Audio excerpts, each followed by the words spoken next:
अस्सलाम वालेकुम दोस्तों, मेरा नाम डॉक्टर अलियसगर है और आज की इस वीडियो में हम डिस्कस करने जा रहे हैं आयोनाइजेशन कांस्टेंट ऑफ वाटर।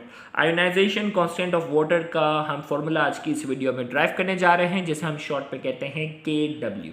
तो आज की इस लेक्चर को शुरू करने से पहले एज यूजुअल आपसे रिक्वेस्ट करेंगे कि अगर आपने अब तक हमारे इस चैनल को सब्सक्राइब नहीं किया जो कि सिंध बोर्ड टीचिंग के नाम से है, तो काइंडली आज ही आप हमारे इस चैनल को सब्सक्राइब करें और साथ ही साथ बेल आइकन को लाजमी क्लिक करें ताकि हमारी अपलोड करता तमाम इंपॉर्टेंट वीडियोस की नोटिफिकेशन भी आपको रिसीव हो सके।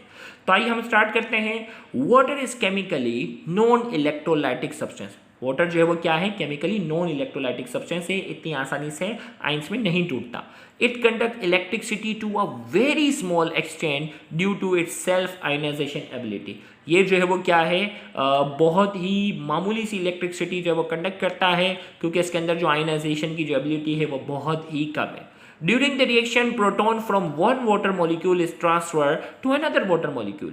जब जो वो रिएक्शन की जब हम बात करते हैं तो पानी के मॉलिक्यूल को अगर हम इलेक्ट्रिसिटी की मदद से जब हम रिएक्ट करवा रहे होते हैं तो एक वाटर मॉलिक्यूल जब प्रोटॉन देता है तो दूसरा क्या कर लेता है? एक्सेप्ट कर लेता है। तो हमने कहा during the reaction proton from one water molecule is transfer to another water molecule. एक पानी के मॉलिक्यूल से वो ट्रांसफर होकर दूसरे में चला जाता है।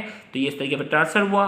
अगर हम इस पर अप्लाई करते हैं law of mass action, equilibrium constant की इक्वेशन, जिसे हम केसी इक्वेशन कहते हैं ना, तो इसके मुताबिक क्या होगा? ये इन दोनों की कंसंट्रेशन जो है वो ऊपर आएगी और इन दोनों की कंसंट्रेशन नीचे आ जाएगी। यहाँ तक पहुँच गया। अब ये H2O दोनों जो है वो सेम है तो इसके ऊपर आ गया स्क्वायर, दोनों मल्टीप्लाई हो रहे थे और H2O के जो स्क्वायर है वो वहाँ जाकर मल्टीप्लाई हो गया।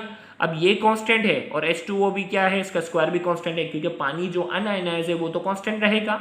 तो ये हो गया K और H2O का जो स्क्वायर है, इन दोनों को हमने एक और कांस्टेंट का नाम दिया जिसे हमने नाम दिया ionization constant of water, KW नाम दे रहे। तो यहाँ हमने लिख दिया KW।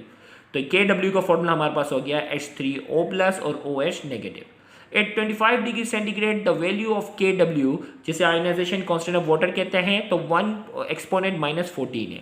This is very small value, बहुत ही स्मॉल वैल्यू है। इसका मतलब ये है कि एक्सपोनेंट 14 मॉलिक्यूल में से कोई एक पानी का मॉलिक्यूल जो है वो आयनाइज होता है। तो हमने कहा this is very small value of KW show that self ionization of water occur to a very small extent. बहुत ही स्मॉल एक्सटेंट तक एक्सपोनेंट 14 में से कोई एक जाकर जो है वो आयनाइज होता है।